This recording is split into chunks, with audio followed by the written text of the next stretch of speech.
తెలంగాణ రాష్ట్ర వ్యాప్తంగా fake doctors చాలా మంది పుట్టగొడుగుల్లో పుట్టుకొస్తా ఉన్నారు. అంటే ఆర్ఎంపీ అనే ఒక పేరు ట్యాగ్ లైన్ ముందు పెట్టుకొని నిజంగా వాళ్ళేదో డాక్టర్స్ అన్నట్టుగా ప్రజలకి వైద్యుల్ని అందిస్తూ ఉన్నారు. అయితే ఇక్కడ ప్రజలకి వైద్యాన్ని అందించడంలో చాలా అలసట, చాలా వైఫల్యాలు, ప్రజల మరణాలతో చెలగాటం చేస్తూ ఉన్నట్టుగా ఇక్కడ నిజమైన డాక్టర్స్ వాదిస్తూ ఉన్నారు. ఈరోజు మనం వరంగల్లో ఉన్నాం. మనతో టీజీఎంసీ మెంబర్గా ఉన్నటువంటి డాక్టర్ నరేష్ కుమార్ గారు మనతోనే ఉన్నారు. సో ఇక్కడ తనిఖీలు చేస్తూ ఉన్నారు, ఫేక్ డాక్టర్స్ పట్టుబడుతూ ఉన్నారు. ఈ తతంగం జరుగుతున్నటువంటి ఈ కోణం మొత్తం మీద సడన్గా కోదండరామ్ గారి ఆర్ఎంపీ డాక్టర్స్కి సపోర్ట్గా నిలవడం అనేది దేనికి సంకేతం? అంటే ఇప్పుడు ఫేక్ డాక్టర్స్ గా చలమలో ఉండేటువంటి ఆర్ఎంపీ వ్యవస్థ మరలా ఇదే రకంగా కొనసాగుతూ ఉంటుందా? సో అసలు ఇదంతా తర్జన భర్జన జరుగుతూ ఉంది. దీని మీద కొంత క్లారిటీ తెలుసుకుందాం. నమస్కారం, బాగున్నారా? వెంకట్ సార్, నేను పాయింట్కి వస్తున్నా. ఇప్పుడు మీరు ఎంతో కష్టపడి ఫేక్ డాక్టర్స్ ఎవరని చెప్పేసి వెంటపడి తనిఖీలు చేస్తూ ఉన్నారు. పట్టుబడినటువంటి వ్యక్తులపైన కేసులు కూడా అవుతూ ఉన్నాయి. ఓకే, ఇక్కడ వరకు బాగానే ఉంది. ఇప్పుడు అధికారంలో ఉన్నటువంటి కోదండరామ్ గారు వాళ్ళ మీటింగ్స్కి అటెండ్ అవ్వడము, వాళ్ళకి సపోర్ట్ చేయడం అనేది ఎట్లా చూడాలి దీన్ని? యాక్చువల్గా ఏంటంటే ఇది ఆర్ఎంపీ అంటే రూరల్ మెడికల్ ప్రాక్టీషనర్ అనేది ఒక ఫేక్ వ్యవస్థ. వీళ్ళకి ఎటువంటి చట్టబద్ధత అనేది లేదు. వీళ్ళు డాక్టర్స్ కారు, ఎట్టి పరిస్థితుల్లో కూడా డాక్టర్స్ కారు. వాళ్ళంతా వాళ్ళు స్వయంగా పుట్టించుకున్న ఒక ఫేక్ వ్యవస్థ, ఫేక్ డాక్టర్స్ అన్నమాట. వీళ్ళకి ఎటువంటి చట్టబద్ధత అనేది లేదు.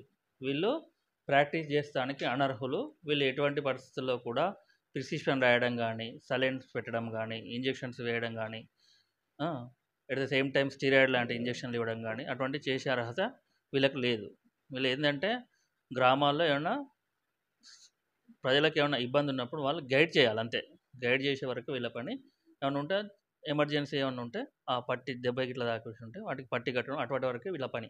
అంతే తప్పితే ఇంజెక్షన్స్ ఇవ్వడము, గర్భవిచ్ఛితి ప్రోత్సహించడము, ఎట్ ద సేమ్ టైం వీళ్ళు సెక్స్ డిటర్మినేషన్ ప్రోత్సహించడము, ఫ్లూయిడ్స్ పెట్టడము, స్టీరాయిడ్స్ ట్యాబ్లెట్స్, స్టీరాయిడ్ ఇంజెక్షన్లు ఇవ్వడం అండ్ యాంటీబయాటిక్స్ ఇంజెక్షన్స్ ఇవ్వడం, వీటి వల్ల చాలా నష్టం జరుగుతూ ఉంది. యాంటీబయాటిక్ రెసిస్టెన్స్ అనేది విచ్చలవిడిగా యాంటీబయాటిక్స్ వాడడం వల్ల యాంటీబయాటిక్ రెసిస్టెన్స్ అనేది పెరిగి కూడా ప్రతి చిన్న ప్రాబ్లం కూడా ఐసీయూలో అడ్మిట్ చేయాల్సిన పరిస్థితి వస్తుంది. కాబట్టి దాని ముందు చూపు కోసము ఇటువంటి వ్యవస్థ అనేది పోతే ఆటోమేటిక్గా పబ్లిక్లో అవేర్నెస్ పెరుగుతుంది. ఎట్ ద సేమ్ టైము అందరికీ కూడా నాణ్యమైన వైద్యం అనేది అందుతుంది. ఓకే, మీరు చెప్పింది ఓకే. కోదండరామ్ గారు వాళ్ళకి సపోర్ట్ చేయడము, వాళ్ళకి వెన్నుదన్నుగా నిలబడడం అనేది, అంటే ఇప్పుడు మీ తనిఖీలు ఆగుతాయా? మీరు ఇంతనే ఇప్పుడు దాకా మీరు చేసిన మీరు ఏదైతే చేసిల్లో టీజీఎంసీ మెంబర్గా ఏదైతే చేసిల్లో అదంతా వేస్ట్ అయినా, వృధా అయినట్టేనా? ఎట్టి పరిస్థితులు అండి ఇది వృధా పోదండి. వాళ్ళకి చట్టబద్ధత లేదు. ఎట్టి పరిస్థితుల్లో కూడా ఇంతకుముందు రాజశేఖర రెడ్డి గారు ఉన్నప్పుడు 2009లో జీవో నెంబర్ 1279 ఇవ్వడం జరిగింది. దానికి చట్టబద్ధత లేదు. ఎట్ ద సేమ్ టైము 2017లో టీఆర్ఎస్ గవర్నమెంట్ ఉన్నప్పుడు కూడా సేమ్ ఇదే ఇష్యూ మీద జీవో నెంబర్ 428, 429 ఇవ్వడం జరిగింది. ఈ జీవోడు కూడా కోర్టు కొట్టేసింది. వీటికి చట్టబద్ధత అనేది ఉండదు. డాక్టర్ అవ్వాలి అంటే ఎట్టి పరిస్థితుల్లో మెడికల్ ప్రాక్టీస్ చేయాలి అంటే ఎన్ఎంసీ చట్టం ప్రకారము 5.5 సంవత్సరాలు ఎంబీబీఎస్ అయిన వాళ్ళు మాత్రమే అర్హులు. అలా కాకుండా 6 నెలల శిక్షణ తీసుకొని, 3 నెలల శిక్షణ తీసుకొని మేము వచ్చేసి ప్రాక్టీస్ చేస్తాము, ఇంజక్షన్లు ఇస్తాము అంటే ఎట్టి పరిస్థితుల్లో కూడా చట్టం అనేది ఒప్పుకోదు. ఆల్రెడీ సుప్రీంకోర్టు గైడ్ లైన్స్ ఉన్నాయి దీనికి సంబంధించి. At same time high court, Telangana high court సంబంధించిన గైడ్ లైన్స్ కూడా ఉన్నాయి. ఓకే, అంటే సార్ ఇప్పుడు మీకు అంటే గవర్నమెంట్ మీకు సపోర్టివ్గా లేదా? ఒకవేళ సపోర్టివ్గా ఉండుంటే కోదండరామ్ గారు ఆ రకంగా చేయడాన్ని ఎట్లా చూస్తున్నారు? అంటే ఈ క్వశ్చన్స్ అన్నీ నేను వేస్తున్నాయి కాదు, ప్రజల మాధ్యమాల్లో మీలాంటి డాక్టర్స్ దగ్గర ఇవన్నీ ఉత్పన్నమవుతూ ఉన్నాయి. వాళ్ళు నాకు చెప్పినటువంటి క్వశ్చన్స్ నేను మీతో చెప్తా ఉన్నాను. గవర్నమెంట్ సపోర్ట్ లేకపోవడం, గవర్నమెంట్ ప్రతినిధులే తెలంగాణ మెడికల్ కౌన్సిల్లో ఉన్న వాళ్ళే గవర్నమెంట్ ప్రతినిధులు ఆల్రెడీ. దీంట్లో కూడా చిన్న చిన్న డిఫరెన్షియేషన్, ఎందుకు మెయిన్గా కోదండరామ్ లాంటి మేధావి తెలంగాణ ఉద్యమకారుడు అటువంటి వాళ్ళు సపోర్ట్ చేయడం అనేది నిజంగా దురదృష్టకరం. వీళ్ళు ఏంటంటే అతను మళ్ళీ సంభవించేటప్పుడు కూడా గ్రామీణ వైద్యులను సంభవిస్తాడు. వైద్యులు అనేటోళ్ళు ఎవరినంటారు అనేది కోదండరామ్ గారికి తెలియకపోవడం అనేది పెద్ద దురదృష్టకరం. అటువంటి వాళ్ళు డాక్టర్లు కాదు. కోదండరామ్ గారు అటువంటి వాళ్ళకి సపోర్ట్ ఇవ్వడం అనేది కూడా మేము కూడా తీవ్రంగా ఖండిస్తూ ఉన్నాం. ఓకే సార్, ఇప్పుడు మీ ఫర్దర్ స్టెప్ అనేది ఎట్లా ఉంటుంది? ఫర్దర్ స్టెప్ ఎట్టి పరిస్థితుల్లో తనిఖీలు అనేవి ఆగవండి. దీని గురించి మేము లీగల్గా మా ఎవరైతే మెడికల్ కౌన్సిల్ సంబంధించి లీగల్ ఏరియా ఉండో వాళ్ళ దగ్గర కూడా ఒపీనియన్ తీసుకున్నాము. ఎట్టి పరిస్థితుల్లో తనిఖీలు అనేది ఆగడం ఉండదు. ఇప్పటిదాకా ఎన్ని కేసెస్ పడ్డాయి? ఎంతమంది ఫేక్ డాక్టర్స్ పట్టుబడ్డారు? అసలు ఒకసారి క్లియర్ కట్‌గా లిస్ట్ ఒకసారి చెప్పండి. తెలంగాణ రాష్ట్ర వ్యాప్తంగా ఇప్పటివరకు 400 వరకు కేసులు జరిగినాయి. ఓకే. ఎన్ఎంసీ 34 అండ్ 54 ప్రకారం, టీఎస్ఎంసీఆర్ 22 ప్రకారము 400 కేసుల వరకు జరిగినవి. Combined Hyderabad and combined Warangal అనే ఎక్కువ మందిగా పట్టుబడ్డారు. అవునా? ఇప్పటివరకు ఎక్కువ వరంగల్ నుంచి అరౌండ్ 78 మంది పట్టుబడ్డారు. అందులో కూడా అరౌండ్ 35 వరకు కేసులు అయినాయి. ఇంకా కొన్ని పెండింగ్లో ఉన్నాయి. అంటే అంటే మీరు విలేజెస్‌లలో ఎక్కువగా ఫోకస్ చేయట్లేదని ఒక ఒక వాదన వినిపిస్తా ఉంది. అంటే విలేజెస్‌కి మీరు వెళ్లరా? అక్కడ తనిఖీలు చేయరా? ఓన్లీ సిటీలలోనే? అలా ఏం లేదండి. విలేజెస్ నుంచి చూస్తే చాలా వరకు కంప్లైంట్స్ వస్తూ ఉన్నాయి. ఈ తెలంగాణ మెడికల్ కౌన్సిల్ ఎప్పుడైతే యాక్టివ్ అయిపోయి 1 ఇయర్ నుంచి మనం యాక్టివ్గా ఎప్పటి నుంచి వర్క్ చేస్తున్నామో, విలేజెస్ నుంచి కూడా స్వయంగా ఎవరైతే బాధితులు ఉంటారో పేషెంట్స్ కానీ, వాళ్ళ సంబంధించిన వాళ్ళు కానీ, ఎప్పుడైతే వీళ్ళకు ఆర్ఎంపీ ట్రీట్మెంట్ వల్ల వాళ్ళకు ఏదైతే తప్పు జరిగిందో దానికి సంబంధించిన బేస్ చేసుకొని కౌన్సిల్ కంప్లైంట్స్ కోకొల్లగా వస్తూ ఉన్నాయి. యాహ్! ఓకే. ఇక్కడ ఆర్ఎంపీ వ్యవస్థ మాట కూడా మనం ఒకటి చూడాలి. వాళ్ళ నుంచెల్లి కూడా ఒక క్వెషన్ ఉత్పన్నం అవుతా ఉంది. వాళ్ళు నాతోని కొన్ని మాటలు చెప్పారు. బ్రదర్ మేము కూడా కరెక్ట్ అంటే మేము చిన్నప్పటి నుంచెల్లి వైద్యాన్ని అందిస్తా ఉన్నాం. అంటే ఒక 30 ఇయర్స్, 40 ఇయర్స్ మాకుంది వైద్యంలో అందించడంలో. సో, ఇదంతా మా మీద కక్షపూరితంగా చేస్తా ఉన్నారు. అంటే పబ్లిక్ పేషెంట్స్ అందరూ మా దగ్గరికే వస్తా ఉన్నారు. అందువల్ల ఓర్వలేక, తట్టుకోలేక ఈ రకంగా మీలాంటి డాక్టర్స్ కక్షపూరితంగా వ్యవహరిస్తున్నట్టుగా వాళ్ళ వాదన ఉన్నటువంటి పరిస్థితి. ఏం చెప్తారు? ప్రజారోగ్య పరిరక్షణే మా ధ్యేయం. హ్మ్. మాకు ఎవరు శత్రువులు కాదు. హ్మ్. ఆర్ఎంపీలు శత్రువులు కాదు, ల్యాబ్ టెక్నీషియన్లు శత్రువు కాదు. At the same time paramedical బోర్డులో కూడా చాలామంది రిజిస్ట్రేషన్ చేసుకొని కొందరు ల్యాబ్ టెక్నీషియన్ కోర్స్ చదివి ఆర్ఎంపీగా చేస్తూ ఉన్నారు. కొందరు నర్సింగ్ ఏఎన్ఎం చదివి కొందరు ఆర్ఎంపీగా చేస్తూ ఉన్నారు. మాది ఏమున్నా కానీ ఎన్ఎంసీ 34, 54 ప్రకారము అది అమలు చేయడం వరకు మా బాధ్యత. ఎవరైతే తెలంగాణ మెడికల్ కౌన్సిల్ రిజిస్ట్రేషన్ చేసుకున్నారో వాళ్ళు మాత్రమే ట్రీట్మెంట్ అందించాలి. తెలంగాణ మెడికల్ కౌన్సిల్ రూల్స్ ప్రకారం ప్లస్ ఎన్ఎంసీ 34, 50 ప్రకారం వాళ్ళే మాత్రమే ట్రీట్మెంట్ చేయాలి. ఓకే. ఇక్కడ గవర్నమెంటే మాకు ట్రైనింగ్ ఇవ్వాలి. మేము ఇదే వృత్తిలో కొనసాగుతామని చెప్పేసి ఆర్ఎంపీ వాళ్ళు అంటా ఉన్నారు. ఏం చెప్తారు? అది సాధ్యం కాదండి. ఎట్లా సాధ్యం కాదు? కాని కోరికలు వాళ్ళు కోరితే ఎట్లా అవుతాయి? వాళ్ళు ఎట్లా కూడా ఎన్ఎంసీ 34, 54 ప్రకారము ప్లస్ సుప్రీంకోర్టు జడ్జిమెంట్లు ఉన్నాయి. హైకోర్టులో కూడా మనకి ఏమి ఇచ్చింది అంటే జీవో నెంబర్ 428, 429 కూడా గవర్నమెంట్ అగెనిస్ట్ ద రూల్స్ ఉన్నాయని చెప్పేసి చట్టమే కొట్టేసింది. కోర్టు కొట్టేసిన తర్వాత వాళ్ళు మాకు కావాలని చెప్పేసి ఎట్లా వస్తాయి? రాదు అది. గవర్నమెంట్ ఒకవేళ జీవో ఇచ్చినా కానీ మళ్ళీ కోర్టు కొట్టేస్తుంది. ఇంతకుముందు ఏదైతే జడ్జిమెంట్లు ఉన్నాయో ఆ జడ్జిమెంట్ ప్రకారమే ఎవిడెన్స్ ప్రకారమే పోతుంది ఎప్పుడైనా కానీ. యాహ్! ఓకే. ఇప్పుడు మీరు ఆర్ఎంపీ అంటే ఫేక్ డాక్టర్స్ మీద కొట్లాడుతా ఉన్నారు. ఫైట్ చేస్తా ఉన్నారు. మీ టీజీఎంసీ కావచ్చు వాటెవర్ ఐఎంఏ కూడా. కానీ ఇదే ఫేక్ డాక్టర్స్‌తోని మీలాంటి డాక్టర్స్ సత్సంబంధాలు పెట్టుకున్నారు. ఇది వాస్తవం కాదంటారా? ఇప్పటికీ ఈ కంటిన్యూయేషన్ ప్రాసెస్ ఇంకా అలాగనే నడుస్తా ఉందా? అప్పటికి ఇప్పటికి చాలా వరకు తగ్గిందండి. తగ్గిందా? చాలా వరకు ఏంటంటే కొన్ని చోట్లలో ఎవరైతే నాన్ డాక్టర్స్ మేనేజ్మెంట్ అంటే కొందరు మెడికల్ స్టోర్ ఓనర్లు, కొందరు బిజినెస్ మెన్లు హాస్పిటల్ పెట్టేసి వాళ్ళ దగ్గర శాలరీ బేస్లో డాక్టర్స్ పనిచేస్తూ ఉంటారు కొన్ని సెంటర్స్లో. ఇటువంటి వాళ్ళు కొంచెం ఇప్పటికీ ఇంకా చేస్తున్నట్టుగా మాకు సమాచారం ఉన్నది. వీళ్ళపైన కూడా చర్యలు తీసుకుంటాం. అవునా? ఓకే. మీరిప్పుడు ఫేక్ డాక్టర్స్ అంటే చలామణిలో డాక్టర్స్ అనే ఒక ట్యాగ్ లైన్ పెట్టుకొని, ఆర్ఎంపీ అనే ట్యాగ్ లైన్ పెట్టుకొని ఎవరైతే చలామణిలో ఉన్నారో వాళ్ళకి సూటిగా ఇప్పుడు మీరేమైనా చెప్పాలనుకుంటారా? ఓన్లీ ఆర్ఎంపీ వ్యవస్థకే ఇప్పుడు సూటిగా మీరిచ్చే మెసేజ్ వాటెవర్. ఆర్ఎంపీ అంటే రూరల్ మెడికల్ ప్రాక్టీషనర్గా వాళ్ళు సంబోధించుకుంటూ ఉన్నారు. మెడికల్ ప్రాక్టీషనర్ అనేది వాళ్ళకి చెల్లదు అసలు. రూరల్ కానీ అది ప్రైవేట్ మెడికల్ ప్రాక్టీషనర్ కానీ ఆ వర్డ్ అనేది వాళ్ళకి చెల్లదు. అది వీళ్ళంతా ఫేక్. ఆ వ్యవస్థ అనేది ఫేక్. వాళ్ళకి ఎట్టి పరిస్థితుల్లో కూడా వైద్యం చేసే అర్హత లేదు. వాళ్ళు ప్రిస్క్రిప్షన్ రాయడం కానీ, ఫ్లూయిడ్స్ పెట్టడం కానీ, ఇంజెక్షన్స్ పెట్టడం కానీ చేయకూడదు. మేము వాళ్ళు పరిధి దాటి చేయొద్దు. ఎవరు కూడా పరిధి దాటంలో మీద మాత్రం ఖచ్చితంగా చట్టరీత్యా చర్యలు తీసుకుంటాం. ఓకే. ఇందులో ఒక వర్డ్ మెన్షన్ చేసిర్రు మీరు. పరిధి దాటి చెయ్యొద్దు అంటున్నారు. ఏంటి పరిధి అంటే ఎక్కడి వరకు ఉండాలి? సర్టెన్ పరిధి ఇంతే ఉండాలి అన్నట్టుగా ఏమన్నా గైడ్‌లైన్స్ ఉంటదా వాళ్ళకి? కరెక్ట్‌గా ఉంటదా? స్పెసిఫిక్‌గా గైడ్‌లైన్స్ ఏం లేవండి. వాళ్ళు చేయాల్సింది ఏమున్నా కానీ ప్రాథమిక చికిత్స అంటే ఎవరన్నా పేషెంట్ ఎమర్జెన్సీలో ఏమైనా దెబ్బ తాకి వస్తే పట్టి కట్టే వరకే వాళ్ళ పని. జ్వరం వస్తే ఒక డోలో సంబంధించిన టాబ్లెట్, ఆ టాబ్లెట్ మీరైనా ఇవ్వచ్చు, డాక్టర్ కాకుండా ఇవ్వచ్చు. ఓకే. అది కుటుంబ సభ్యులు కూడా చాలామంది జ్వరం వచ్చిందంటే వాళ్ళు ట్రీట్మెంట్ ఇస్తూ ఉంటారు. అది కూడా తీసుకోలేని వాళ్ళకు వాళ్ళు ఇచ్చే వెసులుబాటు అనమాట. అంతే తప్పితే స్పెసిఫిక్‌గా గైడ్‌లైన్స్ అంటూ గవర్నమెంట్‌లో కూడా ఎటువంటి గైడ్‌లైన్స్ లేవు. దానికి యాక్ట్ కూడా ఎటువంటి యాక్ట్ లేవు. ఎటువంటి జీవోలు కూడా లేవు వాళ్ళ కోసం. ఓకే. కొంతమంది ఆర్ఎంపీ వాళ్ళు అంటా ఉన్నారు బయట. మాకు కోదండరాం లాంటి మేధావి సపోర్ట్ ఉంది. ఇంకా మాకు ఓకే. అంత పాజిటివ్ వైబ్ నడుస్తున్నట్టుగా కొంతమంది అంటా ఉన్నారు. దీని మీద మీరేమన్నా స్పందించాలనుకుంటారా? ఒక మేధావి అయ్యుండి, ప్రొఫెసర్ అయ్యుండి ఇటువంటి వాటిపైన నకిలీ వైద్య వ్యవస్థకు సపోర్ట్‌గా నిలవడం అనేది నిజంగా తెలంగాణ రాష్ట్రంలో ఇది పెద్ద దురదృష్టకరం చెప్పాలంటే. విజ్ఞానవంతులైన కోదండరాములు గారు లాంటోళ్ళు రాజకీయాల్లోకి వచ్చినాక అజ్ఞానం వైపు తొలిగడుగు వేసిన వాళ్ళు. ఇది చాలా దురదృష్టకరము. నిజంగా మేము కోదండరామ్ గారు ఇది ఏదైతే వీళ్ళకి సపోర్ట్ ఇస్తుందో దీన్ని పూర్తిగా మేము ఖండిస్తా ఉన్నాము. ఎట్టి పరిస్థితుల్లో దీనికి చట్టబద్ధత అనేది రాదు. ఏమున్నా గవర్నమెంట్ ఏమన్నా వాళ్ళకి ఇంటర్నల్‌గా ఏమన్నా ఈ ఎలక్షన్స్ స్టంట్ దృష్ట్యా ఏమన్నా వాళ్ళకి సపోర్ట్ చేయమని చెప్పేసి ఏమన్నా ఇంటర్నల్‌గా ఏమన్నా అండర్‌స్టాండింగ్‌లో రావచ్చు. ఓకే. ఇది తెలంగాణ టీపీసీసీ అధ్యక్షులు మహేష్ కుమార్ గౌడ్ గారు కూడా దీని మీద స్పందించారు గదా! ఏం చెప్తారు? వారు కూడా ఏమన్నారంటే ఎక్కడ కూడా హామీ ఇవ్వలే. సాధ్యాసాధ్యాలు ఏమున్నాయో మేము హెల్త్ మినిస్టర్ గారితో మాట్లాడతాము, పరిశీలిస్తామని చెప్పేసి చెప్పిండ్రు. అంతే చెప్తే వారు కూడా వాళ్ళ పరిధి ఏందనేది వాళ్ళకు కూడా తెలుసు.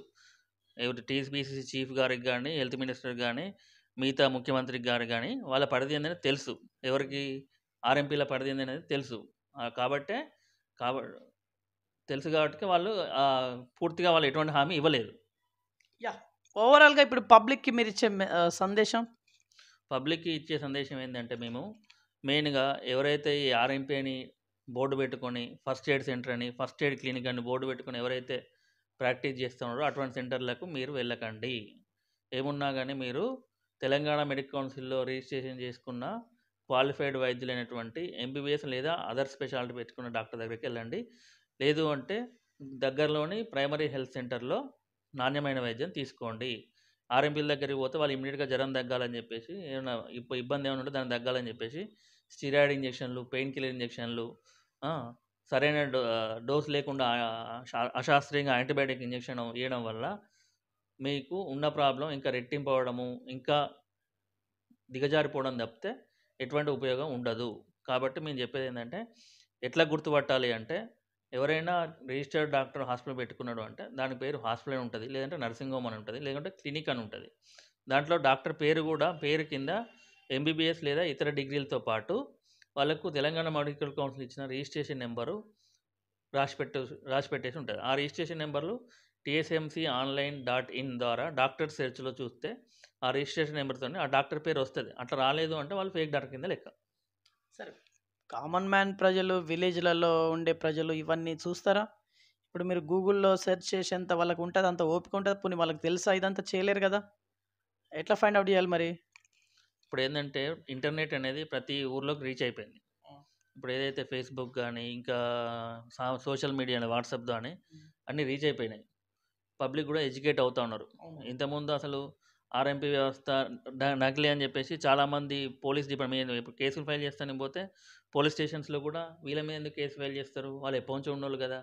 వాళ్ళకి ఆల్రెడీ సర్టిఫికేట్స్ ఉంటాయి. వాళ్ళు ఏదో చదువుకొని ఉంటారు ఆల్రెడీ అని చెప్పేసి మాతోని డిస్కస్ చేసిన స్టేషన్ హౌస్ ఆఫీసర్స్ కూడా ఉన్నారు. అవునా? ఉన్నారు. డీసీపీతోని కమిషనర్‌తోని ఫోన్ చేపిస్తేనే అప్పుడు కేసులు ఫైల్ చేయడం జరిగింది. అవునా? చాలామంది లాయర్‌లకు కూడా మా ఫ్రెండ్ లాయర్స్ ఉంటారు. తెలిసిన వాళ్ళు అడ్వకేట్స్. వాళ్ళతోని కూడా మేము రెగ్యులర్‌గా పేపర్‌లలో చూసి అదేంది ఆర్ఎంపీలు డాక్టర్లే కదా! అని చెప్పేసి అడిగిన సందర్భాలు కూడా ఉన్నాయి. ఎందుకంటే కొన్ని సంవత్సరాలుగా దీన్ని ఎవరు పట్టించుకోలే. యాక్చువల్‌గా ఎవరు పట్టించుకోకుండా డీఎంహెచ్ వాళ్ళు కూడా యాక్చువల్‌గా క్లినికల్ ఎస్టాబ్లిష్మెంట్ ప్రకారం వాళ్ళు కూడా రెగ్యులర్‌గా ఇన్స్పెక్షన్ చేసేసి వాళ్ళు కూడా చర్యలు తీసుకోవాలి. వాళ్ళేంటంటే వాళ్ళకున్న గవర్నమెంట్ ప్రెజర్స్ వల్ల వాళ్ళు సరిగ్గా రెస్పాండ్ కాకపోవడం వల్ల తెలంగాణ మెడికల్ కౌన్సిల్ రెస్పాండ్ అవ్వాల్సి వస్తుంది. వాళ్ళు కూడా దీంట్లో భాగస్వాములే యాక్చువల్‌గా. వాళ్ళు కూడా యాక్టివ్‌గా దీంట్లో కూడా చర్యలు తీసుకుంటూ వాళ్ళు ఇప్పటివరకు కూడా కొన్ని వరంగల్‌లో కూడా మేము కంప్లెయింట్ ఇచ్చిన కాడ కొన్ని సీజ్ చేసిన సెంటర్స్ కూడా ఉన్నాయి. కొన్ని చోట్ల ఫైన్ వేసిన సెంటర్స్ ఉన్నాయి. కాబట్టి రాజకీయ పరంగా వచ్చే ఒత్తిళ్ల వల్ల వాళ్ళు ఫుల్ ఫ్లెడ్జ్డ్‌గా మాలాగా యాక్టివ్‌గా ముందుకు పోలేకపోతున్నారు వాళ్ళు. అంటే మీకు ఒత్తిళ్ళు వస్తా ఉన్నాయి దీన్ని బట్టి చూస్తే. పొలిటికల్ ప్రెషర్ డిపార్ట్మెంట్ వైస్‌గా ప్రెషర్ అయితే మీకు ఉంది అయితే దీన్ని బట్టి చూస్తే. మీరు చెప్పిన దాన్ని బట్టి చూస్తే ఉంది. యెస్? వస్తుంటాయి. ఫోన్ కాల్స్ వస్తా ఉంటాయి. వాళ్ళతోని ఫోన్ చేపిస్తా ఉంటారు. వాళ్ళు కూడా నాయకులు ఏం చేస్తారంటే వాళ్ళ దగ్గరికి వచ్చినప్పుడు వాళ్ళు ఏందంటే అందరి సంక్షేమం వాళ్ళకి కావాలి. ఎమ్మెల్యే గారు గానీ, మినిస్టర్ గారికి గానీ, ఎంపీ గారికి గానీ అందరి సంక్షేమం వాళ్ళకి కావాలి. ఎవరొచ్చినా గానీ లాస్ట్‌కు దొంగోడొచ్చినా గానీ పోలీసు వాళ్ళకి ఫోన్ చేసేసి వీళ్ళు మరి చూడండి కొంచెం అని చెప్పేసి అంటారు. అంతే తప్పితే చట్టాన్ని దాటి వాళ్ళు కూడా పోరు. వాళ్ళకి కూడా పరిధులేంటనే వాళ్ళకి కూడా తెలుసు. ఆ పరిధి దాటకుండా పోకుండా వాళ్ళు రిక్వెస్ట్‌గా చెప్తా ఉంటారు. ఓకే. ఇప్పుడు వేల సంఖ్యలో ఉన్నారు. తెలంగాణ రాష్ట్ర వ్యాప్తంగా. అన్నిటిని క్లోజ్ చేయించడం అనేది అసాధ్యం అనే మాట గూడా వినిపిస్తా ఉంది మరి. ఆర్ఎంపీ వ్యవస్థని కంప్లీట్‌గా కంప్లీట్‌గా స్టాప్ చేయించాలనేది అసాధ్యం అంటున్నారు. ఇది ఇంపాసిబులా? పాసిబులా మీకు? 2001 మనకు కేసీఆర్ గారు ఉద్యమం స్టార్ట్ చేసినప్పుడు కూడా అవును. అది రాదు రాదు అని అన్నారు. అవును. చాలామంది కూడా చేంజ్ కాలే. అవును. ఇప్పుడు మనకు 14 ఏళ్ళు వాళ్ళు కష్టపడితే ఆటోమేటిక్ తెలంగాణ వచ్చింది. ఆల్రెడీ మన దేశంలో కేరళ, తమిళనాడు, కర్ణాటక రాష్ట్రాల్లో కేరళ పూర్తిగా జీరో క్వాకరీ. తమిళనాడులో కూడా జీరో క్వాకరీ. అక్కడ ఆర్ఎంపీ వ్యవస్థ అనేది లేదు. గవర్నమెంట్ స్టేట్ మొత్తం మీద. లేదు. ఓకే. పూర్తిగా అంటే గతంలో గవర్నమెంట్ ఉండేదా? గతంలో ఉండే. ఓకే. గవర్నమెంట్ కూడా ప్రోగా తీసుకొని ఏవైతే కాన్సిక్వెన్సెస్ ఉన్నాయో వీళ్ళ వల్ల హ్మ్. ఆ కాన్సిక్వెన్సెస్ మొత్తం పూర్తిగా గ్రహించి గవర్నమెంట్ కూడా పూర్తిగా నిర్మూలించింది, వాళ్ళని నిషేధించింది తమిళనాడు, కేరళ గవర్నమెంట్. తెలంగాణలో పూర్తి స్థాయిలో నిర్మూలన అనేది ఇంకా ఎన్ని సంవత్సరాలు పట్టే అవకాశం ఉంది? ఉద్యమం స్టార్ట్ అయ్యి ఇప్పుడు మనకు మన తెలంగాణ రాష్ట్ర వైద్య మండలి ఇది స్టార్ట్ చేసి ఆల్మోస్ట్ ఇప్పుడు సంవత్సరం అవుతుంది. అరౌండ్ 400 కేసులు జరిగినాయి. ఇంకా ఫుల్ ఫ్లెడ్జ్డ్‌గా ఇంకా ముందు ముందు విజిలెన్స్ ఆఫీసర్‌ని రిక్రూట్ చేసుకోవడము. ఇప్పుడు మనకేందంటే ఇప్పుడు మొన్నటిదాకా ఇన్స్‌పెక్షన్ చేసిన కేసులు తొందరగా కాకపోయేది. హ్మ్. చాలామంది ఎస్‌హెచ్ఓలు గానీ వాళ్ళ పొలిటికల్ ప్రెషర్స్ వల్ల చేస్తూ ఉండకపోయేది. ఇప్పుడేంటంటే పోలీస్ డిపార్ట్మెంట్‌లో కూడా అవగాహన వచ్చింది. అట్ ద సేమ్ టైం మాతో పాటు డీఎంహెచ్ఓ వాళ్ళు కూడా ముందరికి వస్తూ ఉన్నారు. హ్మ్. గవర్నమెంట్ సైడ్ నుంచి డిస్ట్రిక్ట్ ఆఫీసర్లు కూడా, హెల్త్ ఆఫీసర్స్ కూడా ముందరికి వస్తూ ఉన్నారు. హెల్త్ సెక్రటరీ గారు కూడా దీనికి సపోర్టింగ్‌గానే ఉన్నారు. తెలంగాణ వైద్య మండలి బిల్డింగ్‌ను ఓపెన్ చేసింది కూడా సాక్షాత్తు హెల్త్ సెక్రటరీ గారు. అవునా? ఓకే. సార్ ఇప్పుడు ఓవరాల్‌గా ఏం చెప్పాలనుకుంటారు మీరు? ఫైనల్లీ. ఆర్ఎంపీ వ్యవస్థ అనేది ఒక ఫేక్ వ్యవస్థ. హ్మ్. వాళ్ళకు వైద్యం చేసే అర్హత లేదు. హ్మ్. వాళ్ళు డాక్టర్లు కాదు. వాళ్ళు మెడికల్ ప్రాక్టీషనర్స్ అసలే కాదు. వాళ్ళకి వైద్యం చేసే అర్హత లేదు. వాళ్ళు ప్రాథమిక చికిత్స మాత్రమే అందించాలి. ప్రాథమిక చికిత్స అంటే దెబ్బ తాకితే కట్టుకట్టడము, ఎమర్జెన్సీకి సంబంధించిన ఏమైనా ఉంటే చేయాలి తప్పితే ఇంజెక్షన్స్ వేయడము, లేకుంటే కుట్లు వేయడము, గర్భవతికి సంబంధించి టాబ్లెట్స్ గాని ఇవ్వడము, లేదంటే ఫ్లూయిడ్స్ పెట్టడము, యాంటీబయాటిక్ ఇంజెక్షన్స్ ఇవ్వడం, స్టిరాయిడ్ ఇంజెక్షన్ ఇవ్వడం, ప్రిస్క్రిప్షన్ రాయడం ఇటువంటివన్నీ వాళ్ళు చేసే అర్హత లేదు. ఓన్లీ ఇంజెక్షన్స్ అంటే ప్రతి ఒక్క ఆర్ఎంపీ ఇంజెక్షన్స్ ఇస్తున్నారు మరి. చట్టవిరుద్ధం అది కూడా. అందరికి ఇస్తున్నారు మరి. యాహ్! అన్నీ చట్టవిరుద్ధ పనులే. అందుకే వాళ్ళు ఇంతగానం పోరాడేది. అవునా? ఇప్పుడు వాళ్ళకి ఇప్పుడు ఇంజెక్షన్స్ ఇస్తున్నారంటే వాళ్ళకి స్టెరాయిడ్స్ అవి బాటిల్స్ ఎట్లా వస్తున్నాయి? వాళ్ళకు చాలా వరకు ఏమవుతుందంటే కొన్ని మెడికల్ ఏజెంట్స్ నుంచి డైరెక్ట్ తెచ్చుకోవడం. కొందరేమో వాళ్ళకి అటాచ్డ్‌గా మెడికల్ స్టోర్ పెట్టుకోవడం. అందులో నుంచి వాళ్ళు తెచ్చుకోవడం. అవునా? అకార్డింగ్ టు రూల్స్ వాళ్ళు ఫార్మసిస్ట్ ద్వారానే తెచ్చుకోవాలి. ఆ steroid, antibiotic, schedule H drugs ఏదైతే ఉన్నాయో క్వాలిఫైడ్ డాక్టర్ ప్రిస్క్రిప్షన్ లేకుండా అవి బయటికి ఇవ్వద్దు. ఓకే. క్వాలిఫైడ్ డాక్టర్ మెడికల్ కౌన్సిల్‌లో రిజిస్ట్రేషన్ చేసిన డాక్టర్ మాత్రమే రాస్తే వాళ్ళు ఆ మెడికల్ స్టోర్ వాళ్ళు మాత్రం ఇవ్వాలి. కాకుండా ఇక్కడ ఏమవుతుందంటే వాళ్ళు అటాచ్డ్ మెడికల్ స్టోర్ కాబట్టి వాళ్ళు డైరెక్ట్ తీసుకొచ్చుకుంటా ఉన్నారు. డ్రగ్ ఇన్స్పెక్టర్ రైట్స్‌లో కూడా చాలా చోట్ల ఏందంటే ఆ ప్రిస్క్రిప్షన్లు దొరుకుతలేవు. ప్రిస్క్రిప్షన్లు లేవు. వాళ్ళు కూడా నెక్స్ట్ స్టెప్ అదే. ఇప్పుడేం ప్రస్తుతానికి వాళ్ళు డ్రగ్ ఇన్స్పెక్టర్ వాళ్ళు ఏం చేస్తున్నారంటే ఎవరైతే లైసెన్స్ లేకుండా మందులు అమ్ముతున్నారో వాళ్ళ మీద కేసులు చేస్తున్నారు. నెక్స్ట్ దశలో కూడా వాళ్ళ ప్లాన్ ఏందంటే ఎవరైతే ఫార్మసిస్ట్ లేకుండా మరియు ఎవరైతే ప్రిస్క్రిప్షన్ లేకుండా యాంటీబయాటిక్, షెడ్యూల్ హెచ్ డ్రగ్స్ అమ్ముతున్నారో వాళ్ళ మీద కూడా నెక్స్ట్ డ్రగ్ ఇన్స్పెక్టర్ వాళ్ళు కేసులు నమోదు చేయబోతున్నట్టుగా మాకు ఇన్ఫర్మేషన్ ఉన్నది. ఓకే. సో, ఇంతేనా ఇంకేమైనా ఉందా? ఎందుకంటే కోదండరామ్ గారు రావడము, సపోర్ట్ చేయడము, ఇది మీలో కూడా ఒక గుబులు స్టార్ట్ అయినట్టుగా కొంత ప్రచారం బయట. అంటే మీరు ఇంకా తనిఖీలు ఆపేయాలా? అంటే గవర్నమెంట్ మీకేమైనా యాంటీగా మారే అవకాశం ఉందా? లేకుంటే లేదు లేదు మళ్ళా పాజిటివ్‌గానే ఉంటదా? అనేది కొంత సందిగ్ధత. దీంట్లో ఎటువంటి సమస్య లేదు. ఎటువంటి డౌటే అక్కర్లేదు. దాడులనేటివి కొనసాగుతాయి. మీ దగ్గరలో కూడా ఎవరైనా ప్రిస్క్రిప్షన్ రాసినట్టు గానీ, ఫ్లూయిడ్స్ పెడుతున్నట్టు గానీ, వాళ్ళ అడ్రస్‌తోని, ఫోటోలతోని, వాళ్ళు రాసిన ప్రిస్క్రిప్షన్‌లతోని ఏదైనా ఉంటే 9154382727 నెంబర్‌కి వాట్సాప్‌లో అడ్రస్‌తో సహా ఎవరైతే రూరల్ మెడికల్ ప్రాక్టీషనర్‌ని బోర్డు పెట్టుకొని, ఎవరైతే ట్రీట్మెంట్లు ఇస్తా ఉన్నారో, ఇల్లీగల్‌గా ట్రీట్మెంట్ ఇస్తా ఉన్నారో, దానికి సంబంధించిన సమాచారం విత్ అడ్రస్‌తోని పంపిస్తే, లొకేషన్‌తో సహా పంపిస్తే తప్పకుండా తనిఖీలు చేస్తాం.